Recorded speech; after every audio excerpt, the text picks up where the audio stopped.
मैत्रिणींनो, मी वेअर केलेली black colour आणि कॉन्ट्रास्ट पिंक कलरची साडी कसली भारी आणि जबरदस्त दिसतीये ना.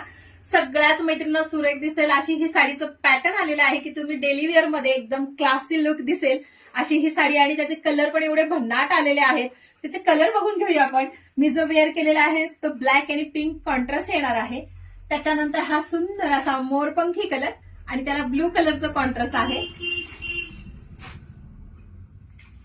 छान सुरेख असा हा पिंक कलर आणि त्याला पेस्टल कलरचा कॉन्ट्रास्ट आहे. हे बघून घ्या, खूप सुरेख आणि मस्त डिझाईन आहे मैत्रिणी. हा ब्लू कलर शेड आणि डार्क नेव्ही ब्लू कलरचं कॉन्ट्रास्ट. त्याच्यानंतर हा अगदी तुम्ही हळदीसाठी सुद्धा युज करू शकता असा मस्त मस्टर्ड येलो थोडासा कलर आहे हा आणि त्याला बॉटल ग्रीन कलरचा कॉन्ट्रास्ट आहे. एकदम जबरदस्त आणि सुरेख असे कलर आलेले आहेत. ह्याचा आपण एक पीस ओपन करून बघूया.